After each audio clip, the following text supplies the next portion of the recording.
Hello, everyone. Hope you are having a great day. I'm Miss Jani, one of the instructors at Zuit, and I have been working with Zuit for almost a year. Okay, and hi everyone. Ako naman si Miss Daisy and I'm also one of the instructors here in Zuit. So I've been with Zuit for more than a year already. And thank you for clicking this video and we'd like to welcome you to today's episode entitled Is Career Shifting Worth It?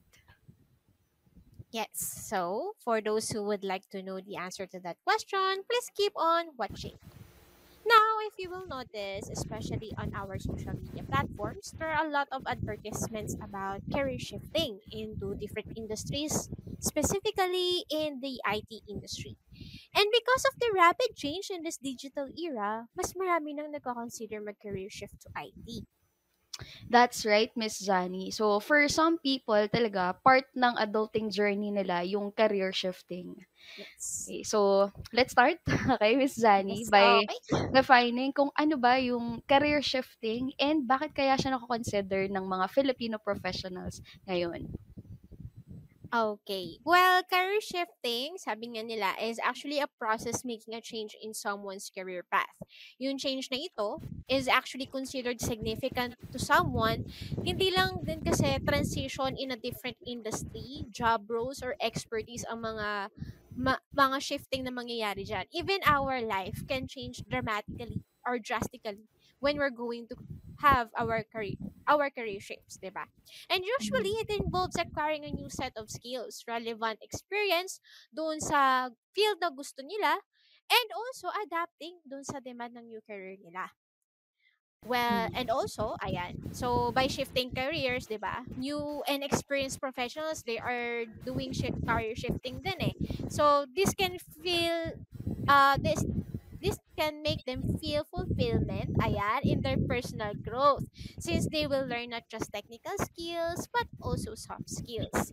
Magkakaroon din sila ng mas malaking network at mas malawak na job opportunities na talagang kung alam nila yung gusto nilang gawin sa gusto nilang field. Mhm, I agree, Miss Zani, no? And alam naman natin na maraming reasons talaga why some professionals transition to a different field or sa different industry. Right? Yung common motivations nila actually include first one, yung higher salary. Right? Yes. Because who wouldn't want financial stability? Right? Another one, yung improvement pagdating sa work-life balance nila. Mm-mm. And then also some want to follow or pursue their passion na. So they finally want to pursue it this time. Kaya yung bottom line talaga is they're doing this for their personal and their professional growth. Yun. So, ikaw ba, Miss Zani, na-experience mo na bang mag-shift ng career? Actually, yes, miss. Kasi, Mm. but more likely, I'm a more returnee dito kasi sa industry. I was an ICT instructor before, then I tried to take risk sa local government unit na hoping I can grab opportunity as an IT professional. Yun nga lang, kasi hindi tayo nakakabingwit ng plantilla position. So, we Mhm. landed a clerical job. Ayan. So, doon na nagkaroon ako ng shifting careers. Yeah. Napunta ako ng clerical job. Then I just found myself na hinahanap ko na yung skills ko sa tech. Kasi sa clerical job, more on encoding, documentation, business correspondence, ayan. So, yun, reporting, spreadsheets, ayan. So, jack of all trades tayo pag clerical job. Oo. Mm. So, yun ba yung reason kung bakit ka bumalik sa tech? Ah, actually, yes. Since I Mm. just found myself nung nasa clerical job ako, hinahanap ko na yung dati kong skills. Parang nakita ko na lang yung sarili ko na hindi ko na namimit yung career growth ko. Yung career Mm. growth na gusto ko talaga. Kasi, um, nag-start yon nung gumawa ako ng LinkedIn profile. And I just saw one of my colleagues, one of my classmates, batchmates, ganyan. Maganda na yung mga jobs nila. Ayan. Kaya parang naano ako, nagkaroon ako ng frustrations. Ayan. So, nung Mm. nakapagland naman ako ng job sa tech, parang I get lost naman dun sa life's purpose ko. Kasi parang hindi pa ako satisfied dun sa ako lang yung natututo. Parang ganon. Kaya nung na-feel ko yun, may mga goals kasi ako or fulfillment na gusto kong i-meet for myself, yung life's purpose ko and also yung career growth. So actually being an instructor give me or just hit, let us say, hitting two birds in one stone. Okay. Ayan, kasi I was an instructor before, so naging instructor ulit ako. Yung parang nagkaroon ako Mm.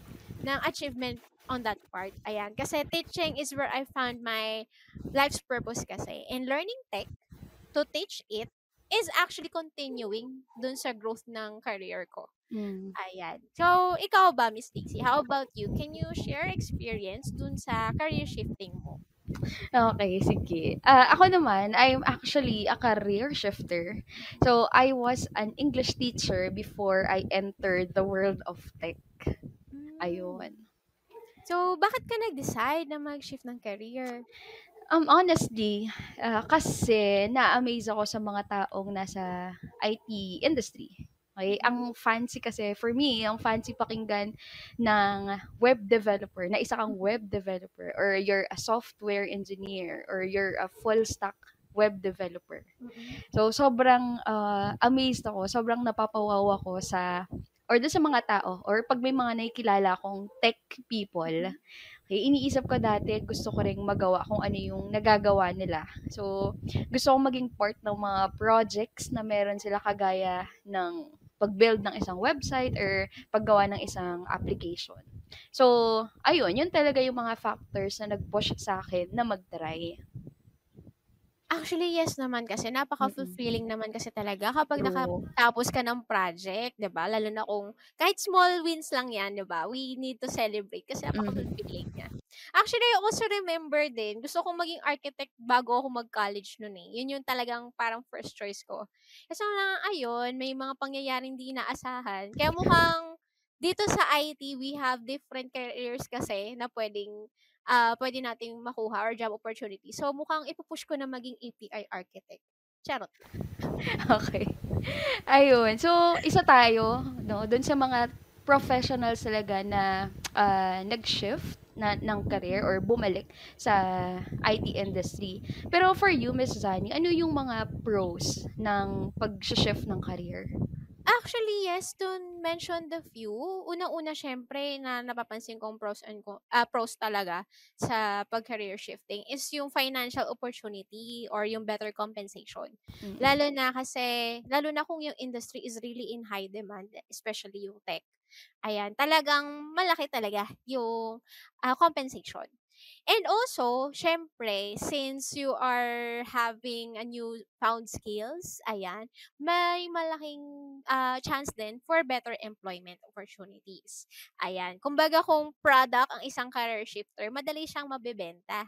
Ayan. Kasi bakit? Career shifters are more diverse dun sa Mm. skills nila. Kasi 'di ba, they have already previous expertise. Tapos madadagdagan pa dun True. sa skills na i-acquire nila kapag nag-career shift sila. So, magkakaroon talaga sila ng chance na mas malawak yung niche na makukuha nila lalo na sa potential employers nila. So, halimbawa, kung si accountant ay dating pre accountant siya tapos magiging web developer siya, madali lang sa kanya gumawa ng mga payroll systems, something like that. Talagang yun yung magiging forte niya pagdating Mm. sa field na yon, 'di ba? And having the diverse skills also increases their adaptability, ah. Ayan. That's very true, Miss Zani, no? Dito, with Zoet, diba, tayo as instructors, most of our students are actually career shifters. So, Mm-mm. meron diyang mga teachers na Yes. kagaya ko, right? Merong mga engineers like civil, mechanical, electrical engineers, merong mga accountants, or Yes. yung other professions talaga na pagtitingnan natin, sobrang malayo sa tech Mm-mm. industry. And then kapag tinatanong natin sila, kung bakit sila nagshi-shift papunta sa tech industry, yan yung mga common na reasons talaga na sinasabi nila or na lumalabas dun sa mga, kumbaga, simple interviews natin sa kanila pag Yes. makakausap Oo. natin sila personally, right? Mm-mm. Ayun. Pero of course, yung other side naman ng coin, hindi naman yan lahat positive lang eh. Meron Yes. din talagang struggles and hindi mawawala yung struggles pagdating sa pag-shift ng. Mm-mm. So, alam naman natin, it will require us time, Mm-mm. energy, and of Yeah. course money. Okay, Yes. money is a big factor sa pag-shift ng career. So, dapat ready tayo for financial instability naman. Mm. Kasi we'll be starting from scratch. Mm-mm. Kumbaga, parang magkakaroon tayo ng hard reset. Yes. So, yung another one naman, yung mismong learning process. Okay, it's Mm. another factor. Kasi hindi naman tayo basta-basta pwedeng mag-shift na lang ng Mm. career sa kung saan man natin gusto. Kailangan nating mag-acquire ng skills. So, kailangan nating mag-aral ulit. And kailangan tayong mag-undergo ng other trainings para maging effective Yes. tayo. Exactly. Hindi kasi ibig sabihin na shifting careers tayo will guarantee na 100% employment ka agad, 'di ba? Mm, Remember, there are competitions everywhere and we still need to market ourselves. true. So, ikaw, Miss Zani, ano yung mga mabibigay mo or ano kaya yung mga mabibigay nating steps, preparation steps for those who really want to pursue and to shift their career? Yes, actually, guys, we came across this article in LinkedIn about preparing for a career transition. We'll be discussing these steps along with our own opinions, added rin dun sa article na yun. So, let's start with the first step. Ayan. So, first step natin is actually assess our goals and interests. Yun muna yung una natin gawin. Okay, this is our muni-muni part. Ayan, before going into career shifting. Kasi we are making a drastic change in our life. Kaya dapat pag-isipan natin ng mabuti yan. Okay?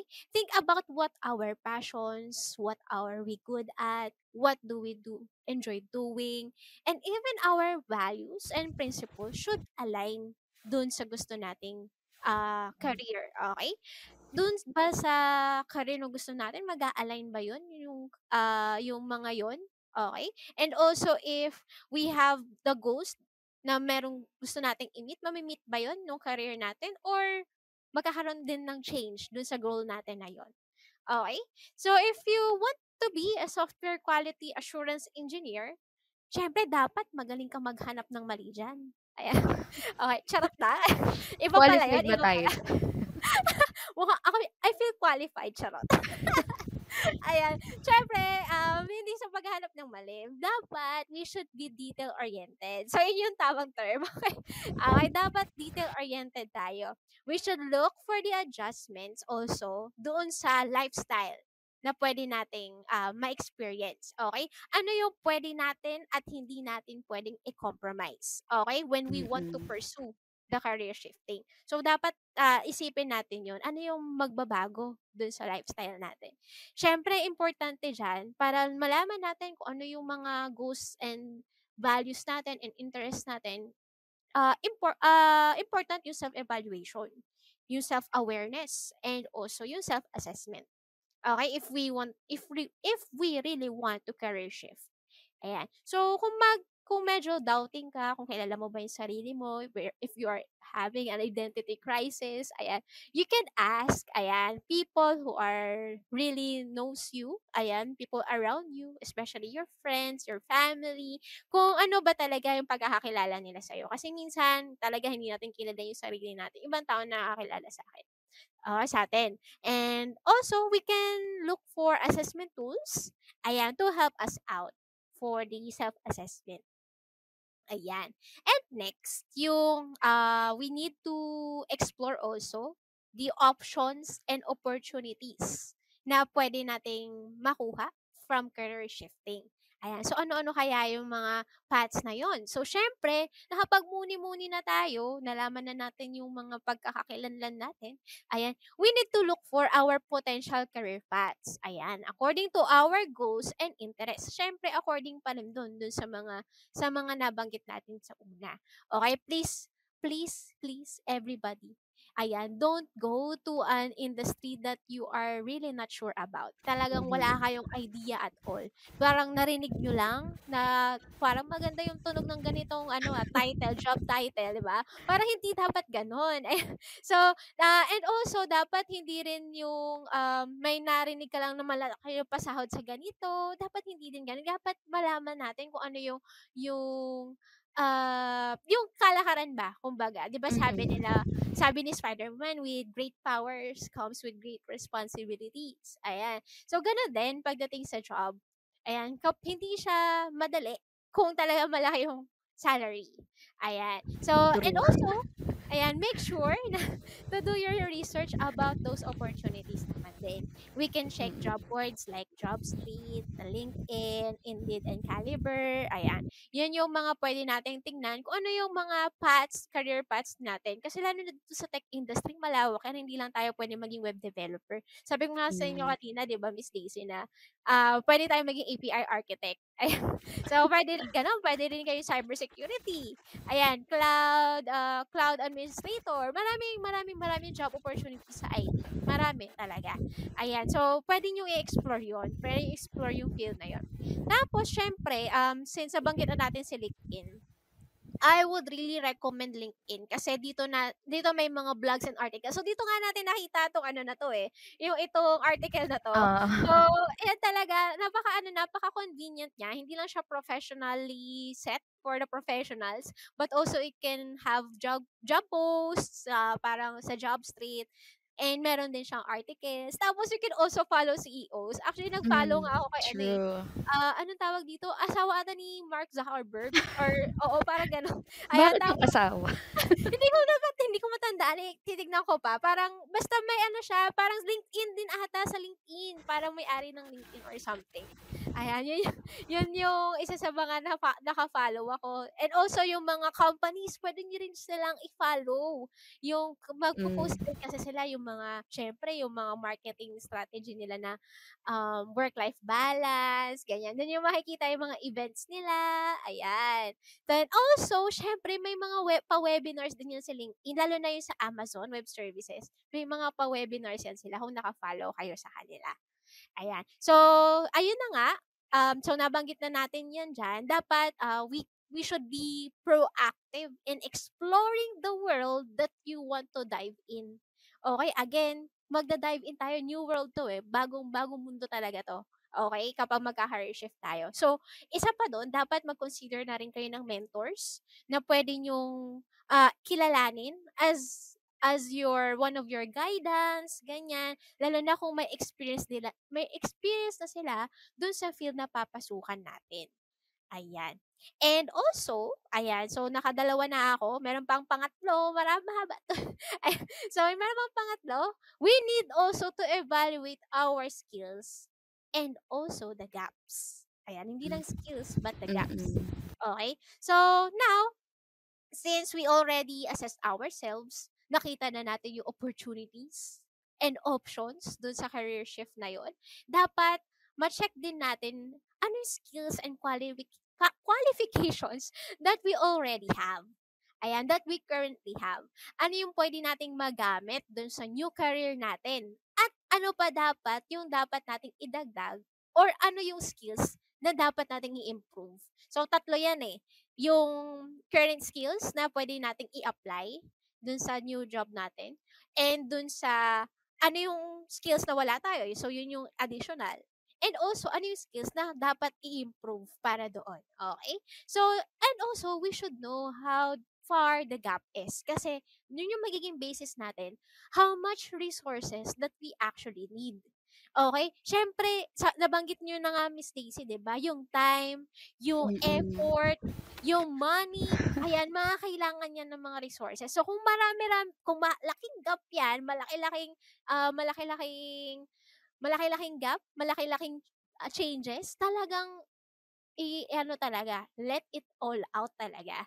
Ayan, lalo na pagdating sa money, kung gusto nyo talaga magkaroon ng certification, kasi certification is one of the proofs that you are competitive dun sa skills na meron ka. Yes. 'Di ba? So, you can actually check, isa pa to, you can actually check job descriptions, ano yung mga qualifications doon, and by that, malalaman nyo kung ano pa yung kulang natin. So, look for the job that you're already eyeing for. Yan, for you to Mhm. start over, ano yung mga skills na pwede nating i-add. Ayan, and qualifications that we already have. Ayan. So, medyo liliit na yung gap pag nalaman na natin yan.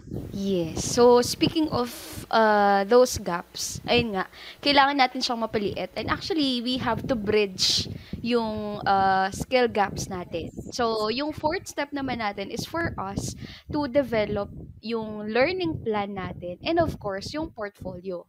Mm-mm. Okay, so marami tayong options to update or to expand yung skills and knowledge natin. Kagaya ng online courses nga, yung mga certifications, kagaya ni Coursera, ni Udemy, ni Google Career Certificates. Yan. So, pwede rin tayong mag-undergo ng online trainings just like what Yes. we're doing here sa Zuit. And after acquiring or bridging yung skill gaps natin, we can actually start developing our portfolio na.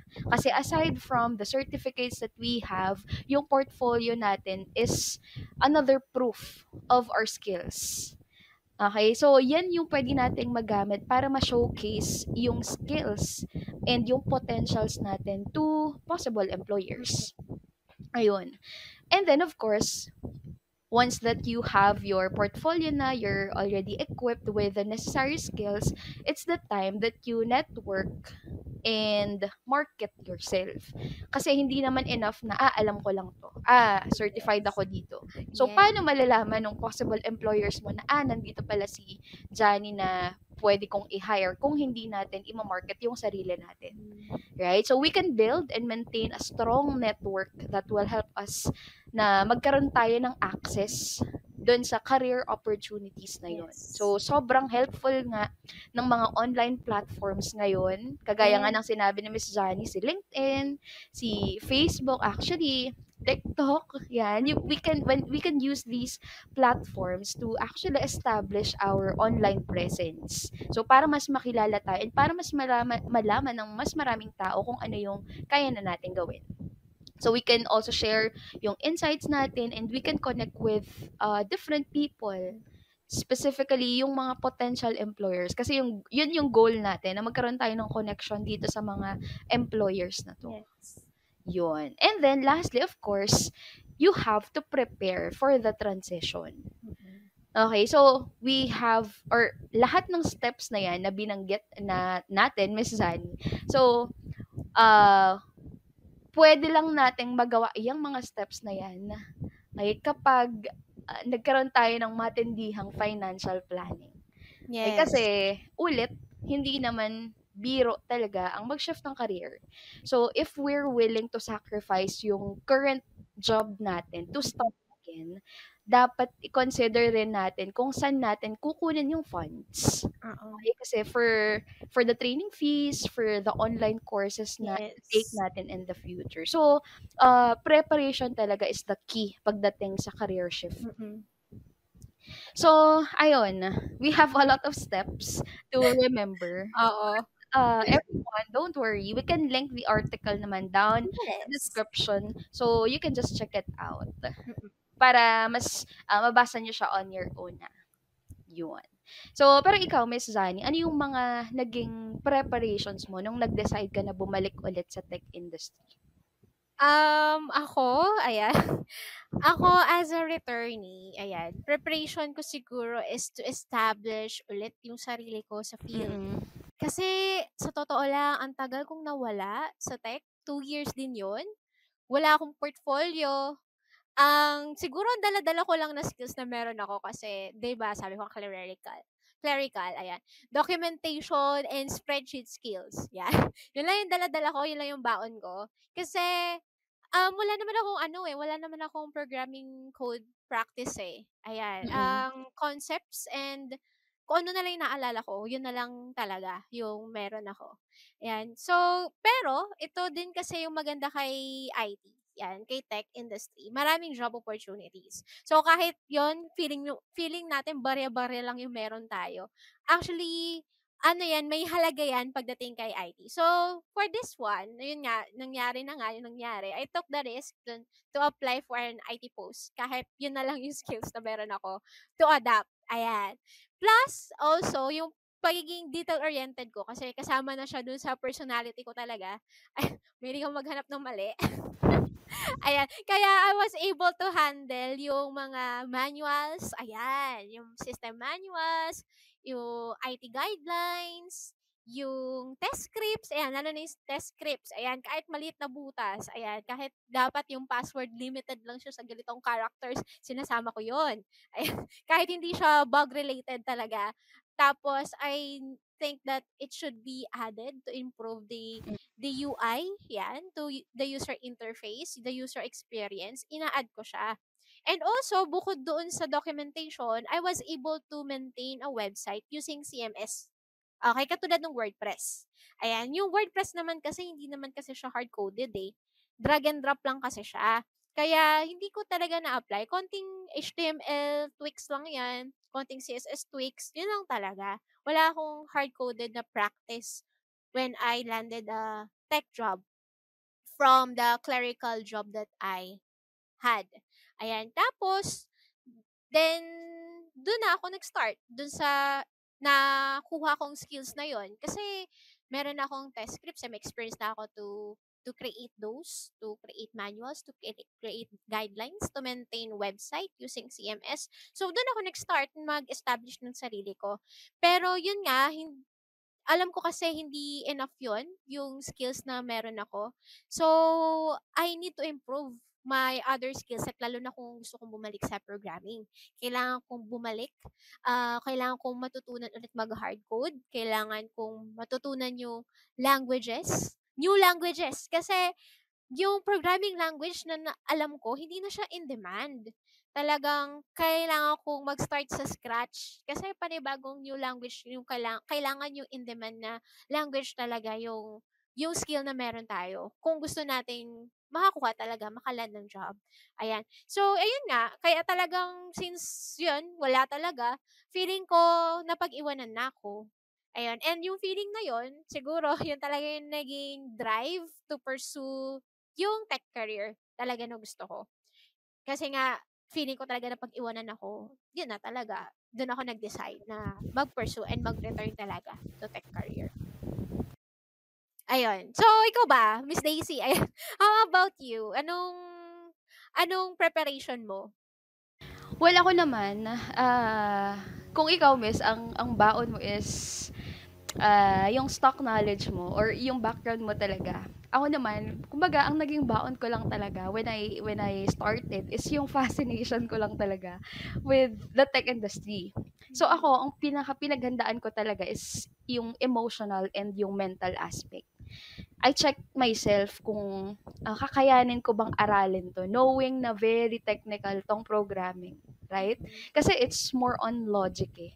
So you have to have good analytical thinking skills, yung logical reasoning mo, which is common sa mga magagaling sa numbers. Yes. And ako, English major kasi ako. So, ayaw na ayaw ko sa math. Kasi yun sa akin. So, parang opposing yung idea talaga. Mhm. And also, hindi rin kasi enough na yung initial motivation ko lang na fascinated lang ako sa mga tech people, na amazed lang ako sa mga ginagawa nila. So, hindi enough talaga yon. Although, for me, it played a great role. Kasi, nandun talaga yung drive ko to really learn it at saka to be part of it. Ganun. Mm. Actually, miss, agree ako dyan sa sinabi mo na hindi enough na motivation yung fascination lang sa tech. Yes. Kasi maraming nagfe-fail na sa career shifting kapag meron talaga tayong wrong motives. Kasi syempre, ano yan, new changes yan eh. You have to adapt in a new environment. 'Di ba? Malaking adjustment. Okay, so anyone who want to pursue career shifting kahit saang field pa yan, talagang dapat gusto talaga natin 'yan and 'yun talaga yung Mm-mm. passion natin. Kasi True. hindi puwede namang nahirapan lang tayo, magku-quit na tayo kaagad, 'di ba? Lalo na kung medyo malayo-layo yung nabaybay natin, tapos biglang nahirapan ka lang sa part na 'yun, ayaw na natin, 'di ba? So, hindi dapat gano'n kasi ang career shifting is a big change in anyone's life. Kahit kanino, 'pag magka-career shift tayo, malaking changes 'yan. Hindi lang 'yan parte ng buhay natin na gusto lang nating baguhin. Hindi Mm-mm. lang 'yan career lang, hindi lang 'yan trabaho lang. buong buhay natin yan, yung babaguhin natin. It is our entire life that we will change. Again, it is a drastic shift talaga kapag Mm. career shifting. Yes, it's a drastic change, sabi mo nga. Mm. So this time naman, Miss Johnny, let's talk about the struggles or yung mga possible challenges na pwede nating ma-encounter sa pag-shift ng career. So can you share your own experience, Miss? Mga struggles mo? Ala, feeling ko ang yabang-yabang ko kapag yung sasabihin ko. Kasi sa totoo lang, during nung process ng return ko, syempre, confident ako. May background ako kahit from clerical job yung experience ko. May background kasi ako. Graduate ako ng IT. Pero dahil nga doon, parang ako nagkaroon ng Dunning-Kruger effect and imposter syndrome at the same time. Yun yung talaga sa akin kasi syempre, I thought enough na yung stock knowledge na meron ako. I thought enough yung logical skills na meron ako. Ayan, tapos enough yung na-experience ako with the documentation, IT documentation. I was in the field. Tapos meron din ako enough yung oriented skills na meron ako, 'di ba? Pero ayun nga, meron din kasi akong meron din ako kasing tinatatak sa isip ko na hindi naman lahat ng developers or walang developers na nagkakabisado ng codes. Yun yung nasa isip ko. Kaya sabi ko, madali na lang yan. Madali lang naman magtanong kay Stack Overflow. Parang gano'n Hindi yung naman idea ko. nag-overflow. Oo, kasi basta alam mo yung logic, alam mo yung gusto mong mangyari, madali na lang. Parang yun yung nasa isip ko. Ngayon, ito na, nagkaroon ng capstone. Kasi bootcamper ako Zuwit bootcamper din ako, nagkaroon ng capstone. Tapos, yung nag implement na, hindi ko magawa yung gusto kong gawin. Hirap na hirap ako. Tapos, nagkaroon pa ako ng failing grade. Tandang-tanda ko yun, mock tech pa yun. Bumagsak ako sa mock tech. Sabi ko, wala ba akong natutunan? Ano ko ba? Parang ayoko sabihin yung word. Basta alam nyo na yung gusto ko sabihin. Parang, ganun ba ako? Parang ganun na lang. Talagang, na-realize ko parang, sige, yabang ka pa ha. Ayan, pinayabot yung sarili mo. Parang gano'n na lang yung, ay sorry, bumababa yung cam ko. Ayan, sorry, my bad. Ayan, wala akong stand. Ayan. So, ayun na nga. Na-realize ko na hindi enough yung meron ako. Hindi enough yung stock knowledge lang, yung talagang kung lalo na kung wala kang practice. Ayan, yun talaga yung mahirap doon eh. So, ayun na nga, na, nung talagang bumaba yung self-esteem ko bumaba dun dahil nga parang napahiya ako sa sarili ko, parang gano'n yung pakiramdam ko. Tapos ayun nga, nag-reminisce sa'kin na yung sinabi ng lolo ko nung buhay pa siya. Sabi niya sa'kin, "Kahit na nagtatrabaho ka na, hindi natatapos ang pag-aaral." Yun yung sabi niya sa'kin. So, Mm. from then on, dun ko talaga, feeling ko naman ngayon, hindi na enough yung mga natututunan ko. Yan, doon na nag-start yung imposter syndrome ko. Feeling ko hindi na enough. Kaya sabi ko, nung, di ba, nag-workout na sa activities, sa anong tawag dito, sa ating mga capstones, ganyan. May Mm. mga stretch goals, di ba? May mga stretch goals. So, ina-achieve ko yon, ginagawa ko yung mga stretch goals ngayon. Ngayon naman, nung next capstone na, tapos, 'di ba may mga MVP, complete, minimum viable products. Ayan. Mm. So, kahit kompleto 'yon, kahit nagawa ko siya, pero hindi ko nagawa yung stretch goals. Feeling ko naman, na-fail ko pa rin yung sarili ko. Ayan, parang parang hindi ko pa rin kasi nagagawa yung desired na gusto kong output. Marami akong gustong gawin doon sa capstone ko hindi ko nagawa, kulang ko sa oras, parang kulang na ako sa tulog, parang kailangan ko ng magpahinga pero talagang wala kahit anong gawin ko, hindi ko talaga siya kaya. Parang ayun na nga, yun yung struggles ko talaga, parang yung sarili ko yung struggle ko. Yung identity ko, identity ko yung struggle ko talaga. Oo. So, ayun. Ikaw ba, Miss Daisy, ano yung naging struggles mo naman nung career shifting na? Actually, same sa'yo. So, bootcamp graduate din ako. And halos parehas tayo, miss, ng experience. What the mostly naman sa akin is yung self-doubt talaga. Kumbaga, siksik-liglig umaapaw ang self-doubt. Oo, kasi when I started sa bootcamp, to be honest, ay kabado ako, pero mas dominant talaga yung excitement. Lalo na nung officially nag-start na kasi front end, 'di ba? Mm. So, na-enjoy ko siya talaga kasi meron akong output na nakikita. Mm. So, nakakagawa ako ng web pages, nakakagawa ako ng design, right? So, marami akong, ito pala yun. Ganito pala ginagawa yun. Moments. Mm. Yung mga realizations ko nun. Tapos, yung iniisip ko, this is it. Kumbaga sa akin, parang, ito na pala yun. Let's do this. Parang ganun. Ang saya pala nito. So, sobrang motivated ako. Lalo na nung capstone 1. Yes, napuyat. Oo, napuyat. Pero yung fulfillment talaga na nakagawa ka on your own, Yes. sobrang liberating nung feeling. Kasi ako, sino ba I mean, ano ba lang ba naman yung alam ko before ako pumasok sa bootcamp. Ayun, so sobrang tuwang-tuwa ako noon, sobrang feeling ko, na ako, tech person. Mm. Yun. Pero here comes yung back end, tsaka yung full stack course. So, dito sa part na to talaga, dito ako nag-start tanungan yung sarili ko kung bakit ko pinasok to. So, kung tama pa ba yung mga decision ko sa buhay. Kasi, to be honest, sobrang nag-struggle talaga ako nun.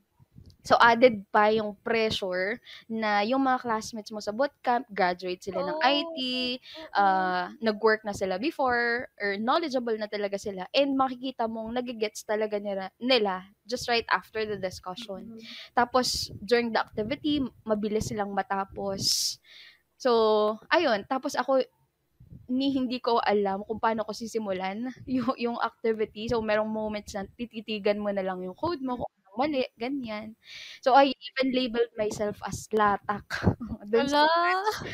Oo, kasi sobrang bumaba talaga yung confidence and yung drive ko nun. Kasi, parang sa akin, hindi pa siya nagme-make sense. Hindi nagme-make sense sa akin yung mga topics. Hindi ko siya mag-gets as a whole compared dun sa front end na may nakikita ko na, ito pala is para dito, para makagawa ako ng ganito. Mm. Pagdating kasi sa back end, hindi mo na siya makita eh. Puro console.log na. Puro sa console na lang. Ayun. Yun yung mga struggles sa Oo. life. Pero tingnan mo naman, Miss Daisy, from latak to an instructor. O syempre, ay nako, kung yun sa mga watchers natin, si Miss Daisy is one of our instructors talaga. Mataas yung evaluation sa kanya ng mga student. Talagang nagawin niya na ngayon. Ayan yung ating pasikot-sikot talaga pagdating sa ating courses talaga. Si Miss Daisy, ang dami nahawakan na short courses din, di ba? Miss Daisy. Talagang ayan, talagang hindi nasayang yung effort niya to have the to to Yung learn. puyat. Oo, yung puyat, yung to learn, yung effort, 'di ba? Pero nalungkot talaga ako dun sa latak. Bakit naman gano'n? Pero Ay, ano yan, true story. Real oo. talk. Ano. Ayan, pero since we have the same struggle, parang identity din talaga yung na-hit sa'tin. Tapos, same Mm. din, parang ganun din sa nung meron, nung nalaman mo may mas magaling sa'yo, parang lumit din yung pagkatao mo nun. Parang ganun din yung naranasan ko. Pero, from that, yung from the latak, ayan, Miss Daisy, how did you address the phase na yun? Ayan. Well, marami namang nag-offer ng help, of course. Like, yung mga classmates sa bootcamp, yung friends from the bootcamp, and syempre, yung instructors. Kasi, we know naman how helpful yung instructors natin dito sa Zoet, right? So, shout out din Yes. sa instructors ko. Pero mostly talaga, I had to do it on my own. So, hindi kasi pwedeng magdedepende ako sa ibang tao. Kasi, we're all doing the same thing, same activity. And syempre, adults na tayo and we have to be able to work on our own na. Mm-mm. So, ako, puyat talaga to review the topics. So, I sometimes allot time after ng class para lang mabalikan ko yung code and para mas maintindihan ko kung ano yung nangyari, ganun. And good thing naman, naging fruitful naman yung pagre-review. So, dun sa mga kagaya ko na career shifter, so we really have to be open dun sa possibility na Yes. mangyari yung mga ganitong sitwasyon sa atin. So, kailangan lang natin talagang tulungan yung sarili natin. So, let others din na tulungan tayo kasi we will need tons of help Yes. pagdating dun sa transition stage natin eh. Then, of course, we have to surround ourselves with the correct people na tutulungan tayo and imo-motivate din tayo. Mm-hmm. Tapos, we also have to extend yung more effort sa sarili natin Kasi tayo nga lang din naman talaga yung tutulong sa sarili natin. And then lastly, of course, kahit mahirap yan, always show up lang and just do it anyway. Yes. Yun. Actually, Miss Daisy, agree ako dun sa sinabi mo na let others help you. Kasi marami pa rin tao na natatakot humingi ng tulong. Or talagang ayaw talaga nila. Kasi marami silang isip na, ay, utang na loob, gusto kong mag-stand up sa sarili natin. Parang kasi pride yun, di ba? Na gusto mo, na kaya mo, na walang Mm-mm. tulong ng iba. May ganun Yes. kasing concept may ganung idea yung mga ibang tao na talagang kaya nahihirapan silang humingi ng tulong. But kasi, pagdating kasi sa tech industry, community is very important. Kaya nga Mm-mm. nagkaroon ng Stack Overflow eh. Kapag nanghingi ka ng code dyan, ay nako, dadagsain yan ng mga sagot, yung mga developers, nagtutulungan talaga sila. Mm-mm. Ayan. Yung iba nga, feeling ko, hobby na nilang sumagot ng tanong sa Stack Overflow eh. Talagang nangangolekta na lang sila ng Kina-career budget. na nila. Oo, ganun sila. Talagang nagtutulungan talaga pag we want to be a developer pagdating sa tech industry. Ayan, lalo na may mga open source pa tayo that is coming from other developers na gustong tumulong din sa other developers, 'di ba? Kaya ayun talaga, we have to look for each other. Kasi yun yung goal ng community na to, yung tech career. Ito yung goal ng community na to, na magkaroon tayo ng support system. Ayan, as a Mm-mm. career. And lalo na sa mga gusto mag-career shifting. Ayan, syempre, once we receive the help, we need, if we can return it back, syempre, we have to pay it forward na lang. Diba? May mga taong Yes. hindi talagang kayang bumawi at that very moment. Yung iba doon, nagpe-pay it for, binibigay na lang nila sa iba yung help. Actually, may experience nga ako dyan eh, din sa tulong-tulong na yan. Kasi meron akong dating colleague na nag-work on kami with a project. Tapos, meron kasi akong logic na hindi ko siya ma-implement sa code. Nakukuha ko yung logic, pero hindi ko siya alam kung paano ko siya ma-implement sa code. Nahirapan ako. Kasi looping yun eh. Ayan, ngayon, nagtanong ako sa kanya. Tapos, napakatipid niya sumagot. Tapos, minsan kapag magtatanong pa ako sa kanya, ako kasi yung taong matanong kasi talaga ako. I'm a very curious person. Pag hindi ko naiintindihan, itatanong ko talaga sa'yo. Tapos, kapag nasagot mo na yung tanong ko, uulitin ko pa yon just to make sure na naintindihan ko siya. Ganun ako pag Mm-mm. nagtatanong. Siya, hindi. Talagang ikaw na lang, aayawan mo na lang magtanong sa kanya. Kasi parang ang damot-damot niya. Parang ganun. And kapag ganun, please, huwag tayo ganun. Ayan, kasi very important nga, sabi ko nga, sa tech industry, na magtulungan tayo. Kasi, lalo Mm-mm. na kung alam natin yung certain language, kasi fluency yan eh, di ba? Programming language yan eh. Fluency ang pinag-uusapan yan. So, may mga taong mas fluent dun sa specific programming language na yun, pwede nating pagtanungan. Ayan. So, ayun lang. Nakakasama lang ng loob. Nag-ground pala eh, no? Ayan. So, yun lang. Sana may natutunan kayo sa experience ko na yun. Well, Ayan. tama naman yun, no? Oo. Oo. Hindi kasi, well, hindi, I mean, in-encourage natin yung lahat na, syempre, magtulungan tayo kasi tayo-tayo lang din naman, right? Pero, Yes. we can't expect everyone kasi to help us din eh. Kaya, Oo. kailangan din natin matuto on our own, do Oo. things on our own. Ayun, na hindi tayo magdedepende sa ibang tao din. Yes. Ayun. Pero, Miss Zani, what can you say naman now that you're back na dito sa tech industry? Okay. Being back here in the tech industry actually fulfills yung purpose na hinahanap ko talaga. Lalo Mm. na dun sa career growth. Kasi talagang parang feeling ko na ano ko eh, parang anong tawag dito? Parang napag-iwanan kasi talaga yung pakiramdam ko no, nung nawala ako, nung career shift Mm. ako from other career. 'Di ba? So, kaya ayun, nandun pa rin, pero nandun pa rin, again, yung feeling na dapat pa rin ako maraming matutuhan, ayan. Pero I know that I am more equipped than I was before. And also, andun na rin yung confident na meron ako kasi hindi na lang documentation and spreadsheets yung daladala ko. Hindi na lang basta stock knowledge. Talagang may application na. Ayan, talagang kaya ko na mag-build ang sarili kong portfolio. So, ayun nga, talagang at talagang also, napapractice yung coding. Kasi dati sa previous job ko, wala akong coding na na-handle noon, nung kahit sa tech industry na ako. Talagang more on documentation ang hawak ko noon, kahit nasa tech industry. So, ayun nga. And also, since I am also teaching, and yung natutunan ko din, yung naituturo ko, mas fulfilled yung feeling ko. Kasi sabi ko nga kanina, 'di ba? Parang hit ako ng two birds in one stone when I become an instructor din sa Zuit. Kasi bukod dun sa natutunan ko na meron ako na as a career, as in my as in dun sa gusto kong career, ay nagkaroon din ako ng chance to teach it. Kasi meron akong kasabihan sa sarili ko na if I want to learn it more, I need to teach it as well. Yun. So, Yes. yun yung yun yung fulfillment sa akin. Ikaw ba, Miss Daisy? Ano yung how about you? Anong feeling mo nung nag-career shift ka naman? Ako, actually, or I'm just honestly happy that I'm already here. Kasi looking back at my career shifting journey, it was really a risk worth taking. So, I really gained a lot. Although, hindi ko pa naman sinasabi na, ay, marami na akong alam. Kasi I still consider myself as a beginner. Yes. Yun. Pero, looking back nga, I actually did not lose anything. Hindi ko naman na-sacrifice yung pagiging teacher ko because I'm still teaching. Pero, siguro not just not an English teacher anymore na nga lang. But it doesn't mean that I've unlearned teaching English. Hindi ibig sabihin na kinalimutan ko na yung English. Okay, ngayon lang, I have acquired new skills and knowledge. Yes. So, ngayon, may other languages na ako na pwedeng ituro aside from English. So, Yes. this time naman, programming languages.